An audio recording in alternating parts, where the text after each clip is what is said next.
Hola, soy Daniel Mansuy, esto es Réplicas de Tele13 Radio y hoy día tenemos como invitados a Andrea Insunza y Javier Ortega para conversar sobre su reciente libro Enrique Correa, una biografía sobre el poder, editado por Catalonia y Escuela de Periodismo UDP. Para saber quiénes son Andrea y Javier, escuchemos la siguiente ficha.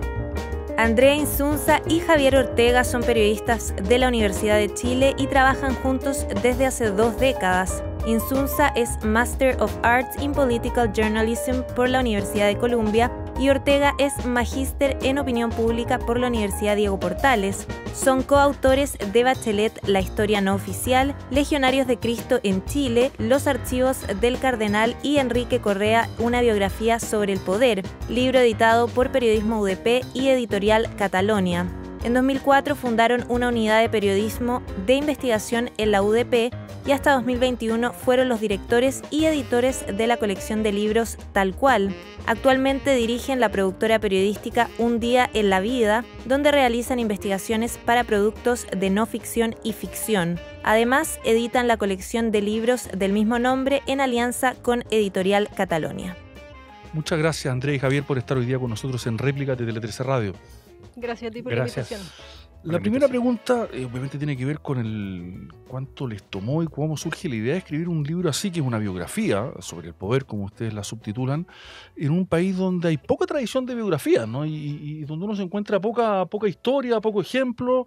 A mí mismo me ha tocado trabajar algunas veces y he echado de menos biografías, ¿no? Hay personajes muy importantes sobre los cuales conocemos pocos aspectos de su vida y por tanto este libro viene en el sentido de llenar un vacío, pero ¿cómo surge esta idea que además uno entiende cuando lo lee porque hay pocas, ¿no? Porque es un trabajo más o menos titánico, si es que me permiten la expresión. Bueno, mira, nosotros de hecho partimos pensando en un libro que tuviese que ver con el poder político del empresariado. Ese era el tema que nos rondaba en la cabeza. Y en una conversación, de las conversaciones previas que uno tiene cuando va a abordar una investigación periodística de este tipo, fuimos a hablar con una persona que en medio de la conversación mencionó a Enrique Correa como el personaje que servía para aproximarse a este tema. Y en esa conversación, además, dijo algo así como, y él tiene una vida de novela, él es un personaje de novela. Con Javier salimos... Es como una historia sobre otra. Exacto. Claro. Con Javier salimos de esa reunión, íbamos caminando por la calle y los dos nos miramos y dijimos, vamos a escribir la biografía de Enrique Correa. Así surgió la idea del libro. Y es muy difícil, Javier, que la gente hable sobre Enrique Correa. Enrique Correa, ustedes cuentan que hablaron con él, pero no quiso darle una entrevista formal sobre el libro. Sí. Pero obviamente tuvieron que entrevistar a mucha gente de su entorno que lo conoció en las distintas y largas etapas de su vida. Ya vamos a conversar sobre eso. Pero ¿se encontraron con dificultades a la hora de recopilar información? No tanto, porque nosotros ocupamos un método que es... nosotros lo llamamos de los círculos concéntricos, que es ir de afuera para adentro, es de los testigos menos implicados, o sea, menos cercanos a la persona actual, al personaje principal, y después ir acercándonos paulatinamente hasta llegar a su círculo más cercano y luego para confrontarlo a él. Y en el caso de Enrique Correa, esto calzaba mucho con las etapas que había dejado atrás. O sea, si nosotros decidimos partir en buena parte por Ovalle, así que fuimos como 3 días a Ovalle. El círculo más lejano de hoy día. Claro, era un círculo más lejano, que algunos seguían muy en contacto con Enrique Correa, pero ellos eran más libres para hablar porque iban a hablar del joven que estaba en el liceo, que iba a la parroquia, así que no eran temas tan complejos, como que sí se fue haciendo más difícil a medida que nos acercábamos ya a la transición al empresariado. Ahí todos te pedían off the record y usamos la regla del off the record. Por supuesto. Ya que mencionaste la parroquia, hay algo que cruza su vida casi más que la izquierda. Él lo dice, ¿no? Mi verdadera casa es la iglesia, lo dice en algún lugar. Fue seminarista, de hecho, asesoró a la iglesia en momentos muy complicados. Y ese es uno de los hitos transversales de su vida que la cruza enteramente. Nunca dejó de ser un hombre de iglesia donde se siente cómodo, donde teje redes, a la que ayuda a veces de modo desinteresado, digamos, si es que cabe decirlo así. Es bien impresionante porque se juntan en él la historia de la izquierda con la historia de la iglesia chilena, ¿no? Que es una historia que por muchos motivos la tenemos más bien perdida de vista, pero que para su generación resulta completamente fundamental. Andrea Insunza. Completamente fundamental y posible, ¿no? O sea, claro. Correa es hijo de una madre muy católica, es padre de un hijo de un padre masón. Una figura muy chilena en la familia de esa generación en provincia, ¿no? Exactamente. Claro. Y él efectivamente parte su vida política vinculado a la juventud de estudiantes católicos, después a la juventud demócrata cristiana, a la iglesia misma, ¿no? Va al seminario, sale del seminario porque en realidad su pasión es la política, pero él sigue siendo católico, incluso cuando se declara marxista-leninista, incluso cuando está en el exilio detrás de la cortina de hierro, digamos. Es probablemente la adscripción que más mantiene. Que lo acompaña, ¿no?, durante toda la vida. Así es. Y va a la iglesia detrás de la cortina de hierro, que debe haber sido una iglesia más bien controlada por el Estado en ese minuto, pero sigue practicando Sí. en esa época, ¿no? Sí, él se lo ha declarado, que él se siente más producto de la iglesia que de los partidos políticos. Otra frase suya, que es más en privado, es que dice que a Dios y a la iglesia no se le cobra, por lo tanto los servicios que le ha prestado a la iglesia como experto en crisis son todos ad honorem y a tiempo completo. Y bueno, él nunca dejó de comulgar, ¿ya? Porque él dice, también otra frase en privado, la iglesia no me va a negar a mí comulgar a pesar de ser separado porque me debe demasiado. Claro. Ahora, también Correa es parte de esta realidad en donde es perfectamente posible ser católico y tener a este tío padrino comunista, ¿no? Y que ambas cuestiones convivan Claro. sin que haya un gran conflicto en su conciencia, en su sin que cabeza, sean digamos. antagónicas, Claro, ¿no? claro. Y bueno, y lo curioso es que viniendo él de esa cultura donde ambas cuestiones pueden convivir, él es parte del quiebre, ¿no?, de la Juventud Demócrata Cristiana cuando se forma el MAPU, que es un corte, digamos, ¿no? Es un corte donde sus compañeros no se declaran católicos, ¿no? Claro. Ser católico no era bien visto. No era digamos. bien visto en ese Correa, círculo, por claro. mucho que dice hoy que él nunca dejó de ser católico, en esa época tampoco lo andaba pregonando con comunicando. un Exactamente. cartelito. Y luego él se arrepiente de ese quiebre, ¿no? O sea, él Ya. ve en ese quiebre entre la izquierda y el cristianismo parte de las razones que llevan a la tragedia del golpe después. Perfecto. Parte de las causas de los problemas de la Sí. izquierda, Así por es. decirlo así. Así es. Qué impresionante, tomé conciencia leyendo este libro. Uno lo había leído cuando había leído Historias del Mapu, ¿no? Pero aquí uno lo ve como en carne propia el papel de Rodrigo Ambrosio, ¿no? Sí. Aquel mítica figura del Sí. Mapu que murió en un accidente trágico el año 72, si mal no recuerdo. Sí. Y Enrique Correa, un hombre de provincia, que había estado en el seminario, de clase media pero provinciana, todos sabemos Sí. lo que eso significa en Chile, digamos. Sí. Logra hacerse el hombre, como dicen los franceses, l'homme à tout faire, o sea, el hombre que hace todo, digamos, Así es. de Rodrigo Ambrosio, que era el gran líder juvenil con quien rompe la juventud de la DC, como decías tú, Javier Ortega. Que, mira, nosotros nos encontramos con esa gran sorpresa del papel de Rodrigo Ambrosio y cómo Rodrigo Ambrosio, después de llegar de haber estudiado en Francia, Habiendo conocido al Tusser, digamos. Althusser, claro, y habiéndose codeado con algunos de los dirigentes europeos más conocidos y prometedores, llega a Chile y Ambrosio llega decidido a construir un proyecto político, porque antes era solamente un intelectual. Y para eso se sumerge de lleno en las luchas de la JS.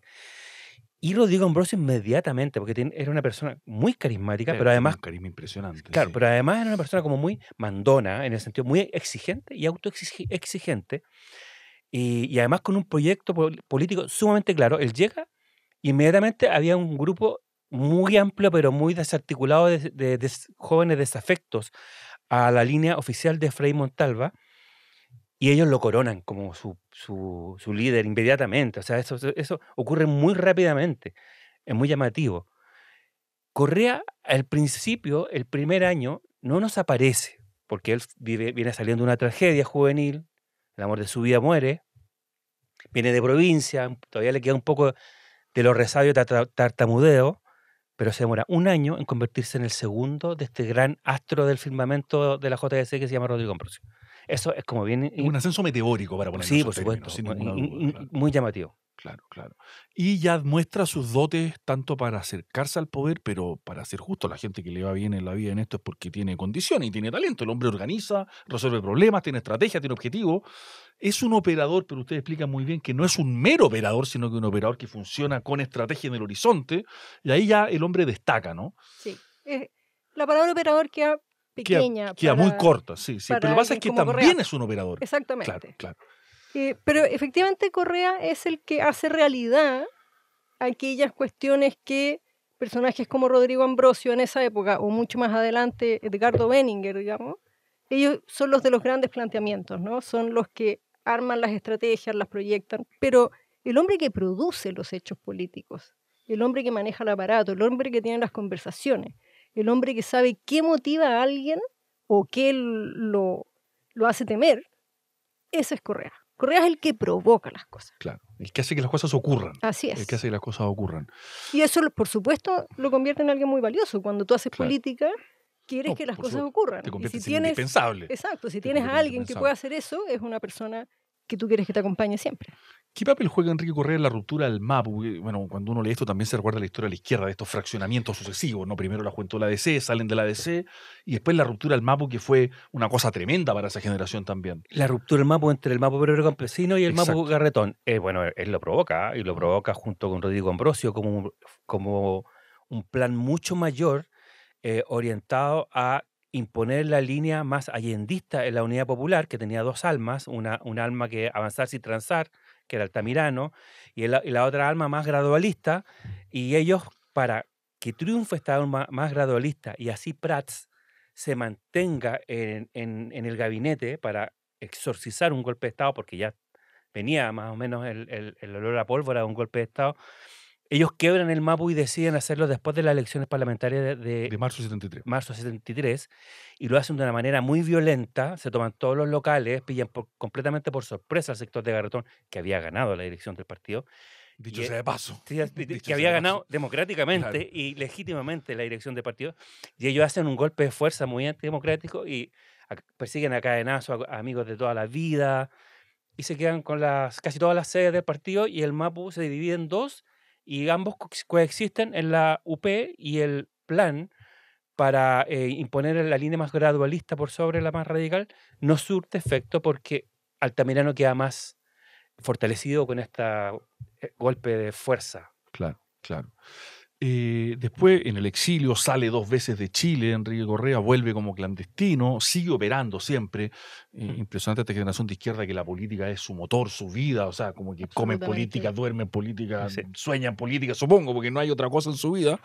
Es muy prosoviético durante varios años, y Muy. después lentamente la renovación va infiltrándolo, Sí. va haciéndole efecto. ¿Cómo es ese proceso? Que además es el proceso de toda la izquierda chilena, que es un proceso extraordinariamente fuerte, porque además toca sus propias vidas y sus biografías. Así es. Bueno, es un proceso lento, tal como tú dices, mucho más lento que lo que Correa suele declarar, ¿no? Ya. Él es de los más tardíos, digamos, en hacer la renovación, mucho más tarde que cuando empieza Gasmuri, por ejemplo, que es el secretario general del MAPU Obrero Campesino en esa época, Que está en Chile siempre. que está ¿no? en Chile. Claro. Está en Chile y en Roma, Ya, porque sale a también veces, con el grupo de Gasmuri- Viera Gallo, que está en Roma. qué sé yo, Exactamente. claro. Ahora, esto además es interesante porque queda documentado. Hay varios documentos de la discusión interna del MAPU que están en el libro, donde se va viendo la evolución de Correa. Y Correa hace su renovación, efectivamente en algún minuto quiebra con los socialismos reales, pero él insiste todavía en que en Chile se puede armar un partido popular, ¿no?, que reúna a cristianos y laicos de izquierda. Él está en una posición más de izquierda que Que la sus de los compañeros renovados, claro. renovados que ya se van al Partido Socialista, ¿no? Él resiste. De hecho, vuelve al MAPU Garretón. Y ahí se encuentra con Víctor Barrueto y otra serie de dirigentes con los que tienen la idea de impulsar todavía una opción un poquito más a la izquierda. Pero eso fracasa. Y lo interesante es que, pese a que Correa está empeñado en el que probablemente es la única vez que él tiene un proyecto político propio, Que es de él, que es enteramente de él, que él sí. ha diseñado y que él quiere llevar adelante, esto se torna imposible, digamos, y ese es el momento en que él da un giro pragmático, porque viene el plebiscito, y logra entrar a ese equipo, digamos.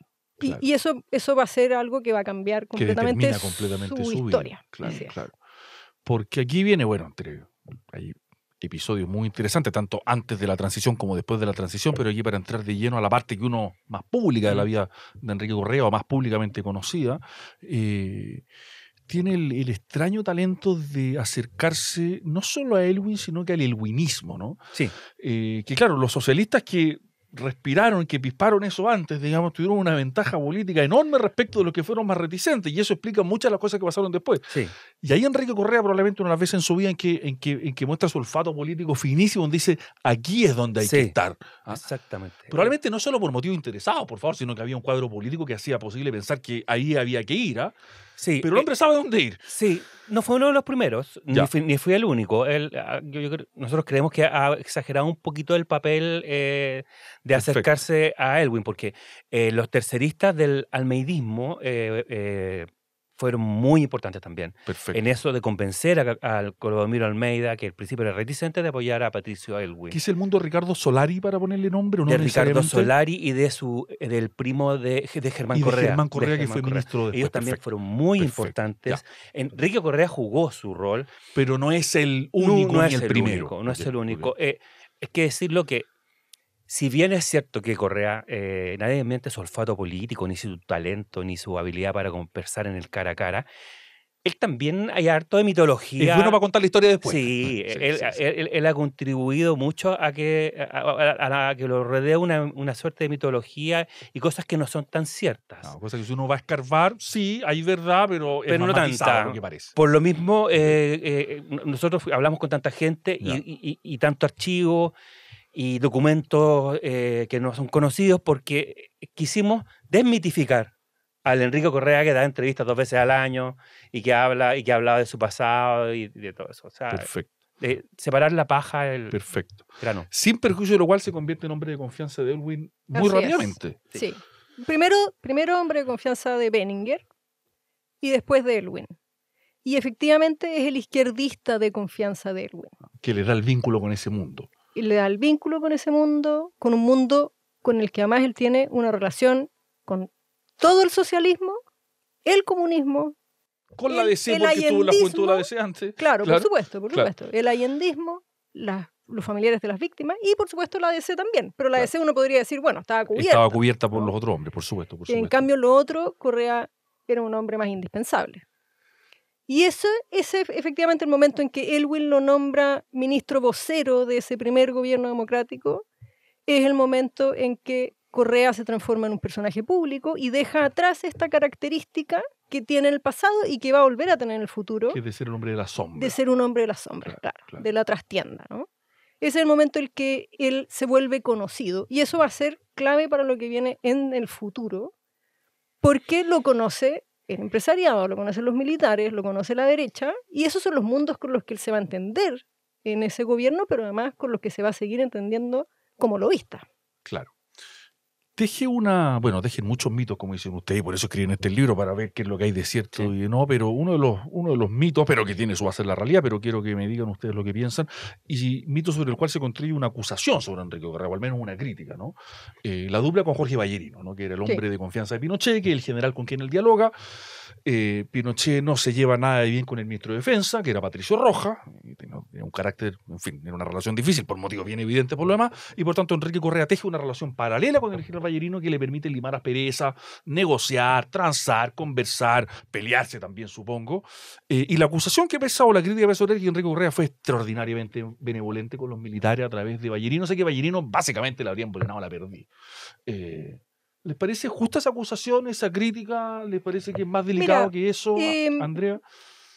Yo diría que la fama que tenía Correa respecto de ese gobierno es que él fue un gran negociador, ¿no? Él fue el negociador que Rojas no fue, él pudo hablar con los militares y por lo tanto llegar a acuerdo, y su rol fue clave las 2 veces en que el ejército...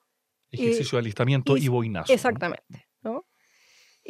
Nosotros lo que hicimos, pensamos realmente que no nos íbamos a encontrar con grandes sorpresas sobre esa época, pero revisando documentos del propio gobierno, de contemporáneos a esos hitos, digamos, es interesante ver que en el ejercicio enlace hay una crítica al actuar de Correa porque él cree que Pinochet está dispuesto a dejar la comandancia en jefe antes del plazo legal. Y en virtud de eso se toman decisiones. Involucra al gobierno en una negociación con Pinochet, ¿no? Que se supone a cambio quería que terminara el juicio de los pinocheques sobre las investigaciones, tanto en la Cámara como en la justicia, sobre los pinocheques que involucraban a su hijo. pero en realidad Pinochet no tenía esa intención, ¿no? Y el gobierno había fijado una línea muy clara de no entrar en negociaciones políticas con Pinochet, de siempre entenderse Terreno muy institucionalmente delgado con él. ese, claro. Exactamente. Y Correa rompe esa regla, involucra al presidente y termina generando una crisis, digamos, ¿no? Entonces, ahí yo te diría que nos encontramos con una sorpresa. Sobre el boinazo es más sabido que el propio Elwin tiene un juicio muy crítico sobre cómo Correa y Kraus manejan esa crisis cuando van a negociar con Sabiendo que Elwin Pinochet. está fuera. Exacto, cuando Elwin Sí. está en su gira presidencial y él con Kraus, vicepresidente, Kraus, Correa, ministro del Interior subrogante, Ni más van- ni menos. van a la negociar a la casa de Ballerino con Pinochet, o sea, Claro. a la casa de sus subalternos militares en un gobierno que su empeño principal, Era normalizar, institucionalizar las relaciones con el exactamente, ejército. ¿no? Las Claro. autoridades civiles por sobre las autoridades militares. Claro, es una tremenda escena, ¿no? Cuando van a la casa de Ballerino. Y pierde no es que pierda toda la confianza porque sigue siendo ministro, pero Javier, su relación con Patricio Elwin queda desgastada, queda Sí. dañada, hay algo que se rompe ahí. Sí, queda desgastada, queda dañada. No es lo mismo los últimos meses. De hecho, hay un momento que se llama la gripe larga, que cuando Enrique Correa, a raíz de un problema Con TVN y la con famosa TVN, entrevista a Michael Townley, sí, le da amigdalitis. sí, O le- tenía amigdalitis, pero en fin, el hecho es que se va, lo que era una señal política muy se clara. va ¿no? varios días y vuelve solamente cuando se emite la entrevista a Michael Townley, y eso le llama la gripe larga, y es una suerte de protesta de Correa, y Elwin está muy indignado. Elwin no lo llama por teléfono. Elwin, nos dice una fuente, Correa se da cuenta de que Elwin puede funcionar sin él, y eso hace que él Ya no era indispensable. ya no es Lleva 20 días indispensable enfermo, 15 días y enfermo y te das entra cuenta que la como cosa en- anda. y entra Claro. como en una suerte de pavor, y vuelve después de la cuando ya está claro que se va a emitir esa misma noche la entrevista. Pero él después recompone con Elwin su relación, como cuando ya es expresidente, lo va a ver, toma Perfecto. tecito y todo, Claro, así que Perfecto. en eso Correa no rompe con los mundos que... Con los mundos que va dejando atrás, Sí, digamos. sí. Nunca una ruptura total. Otro episodio muy interesante, yo me acordaba del episodio, pero no es lo grave que fue en la concertación cuando Honecker llega a la embajada chilena en Moscú. Esa historia todos nos podemos recordar. Pero claro, hay una presión por que renuncie el embajador en Moscú, que era Clodomiro Almeida, que era el gran líder del PS Almeida, de hecho se llamaba. Y ahí los socialistas le dicen al presidente Elwin, ¿sabe qué? Esta es nuestra línea roja. O sea, si usted saca a Almeida, con todo lo complicado que eran, hay que imaginar Honecker en la embajada, los socialistas le dicen, no, sabe que aquí no. Y Enrique Correa se suma a esa tesis, digamos. Así Aquí es. no. Sí, así es. Y se suma justamente porque, como explicaba Javier antes, los socialistas de Almeida se empeñan en convencer a Clodomiro de que los deje apoyar a Elwin, ¿no? Y él los deja, digamos, él Claro. cede, pese a que en realidad no es lo que él cree que hay que hacer. No era lo coherente con el PS Almeida anterior, digamos. Exactamente. Había una operación ahí. Entonces, cuando en el gobierno de Elwin el canciller Silva Sima Enrique Silva Sima, quiere Partido Radical. que Clodomiro Almeida renuncie o sea sacado de la embajada, los socialistas consideran que eso, Que eso no no es tiene posible. sentido en función de que la concertación se construyó a partir de ese sí de Almeida. Exactamente. Claro. Termina el gobierno y acá hay algo que me llama la atención en el libro porque Enrique Correa intenta, o tiene el proyecto, ni siquiera sé si es que intenta, no me queda claro si es que lo intenta, ¿no? Pero tomar el control del PS, ser candidato a senador, o sea, quiere continuar en la vida política, pero no tiene ni un piso, ¿no? Porque su No. liderazgo era de otro tipo, no tenía base, no tenía lote. No le Todos sabemos que los resulta. partidos, sobre todo el PS, funciona con lote, o sea, ¿cuántos lotes tiene usted? Y Enrique Correa no tenía ninguno. Y ahí como que comete un error de juicio, ¿no? De pensar que él va a llegar de Sí, arriba, sí. le van a dar una senaduría, le van a dar el partido, pero no pasa absolutamente nada, si es No, que entendí no. bien. Primero no es un socialista histórico, él se suma al PS a fines de diciembre de 1990, después del triunfo Imagínate, presidencial de lo Patricio último en Elwin. sumarse. O sea, se entra por la ventana. Y además, cuando entra al gobierno de Elwin, se convierte en un ministro de Elwin, no en un ministro socialista. Y eso hace que le pasen la cuenta En el después, PS. cuando en el Ah. PS, o sea, Correa no está a favor de la Comisión Reti. Y el único ministro de izquierda en el comité político. O sea, hay muchas cuentas que en el partido, en el PS Claro. le quieren pasar. Así que él. O sea, se desgastó su relación con Elwin y también se desgastó su relación con el PS. Sí, sí, Claro. sí, y eso hace que después no tenga espacio cuando quiera ir por un cupo senatorial importante en el Partido Socialista. Después entonces viene la historia, quizás la más mitológica incluso, la del empresario, lobista, gestor de intereses, todas estas cosas a la vez, toda la anterior y tantas más. Enrique Correa deja la política activa sin dejar la política, pero deja el hecho de ser el dirigente político activo y se produce esta transformación donde va a ser un articulador, él dice un conversador, los que miran con más sospecha tendrán otro epíteto, pero ahí se produce otro cambio donde él se dedica al mundo empresarial y a tejer contacto entre el mundo empresarial y el mundo político.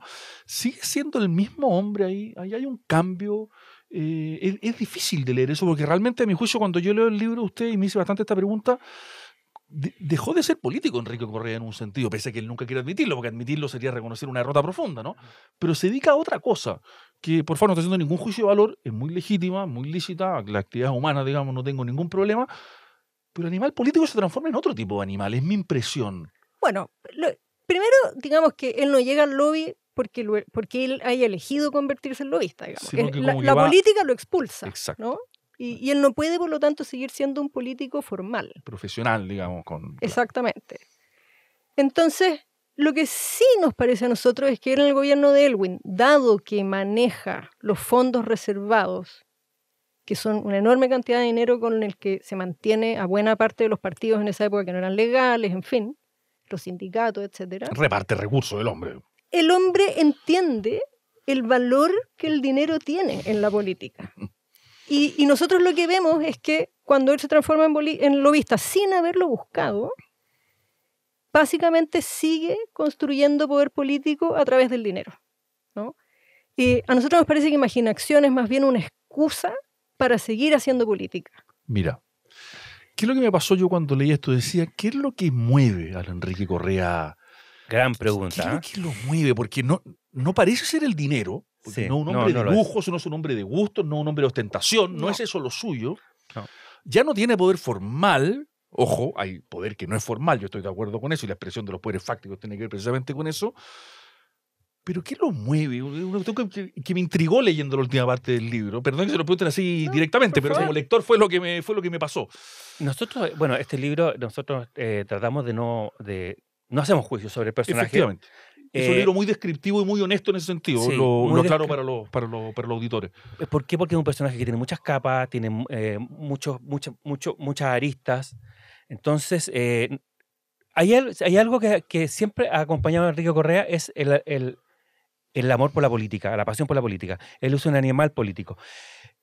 Nosotros creemos que el influir es en sí un objeto de deseo. No hay influencia para lograr otra cosa. Es la influencia. El lo que estar le ahí gusta. adentro es lo Ah. que el leitmotiv Ah. de Correa. Ah.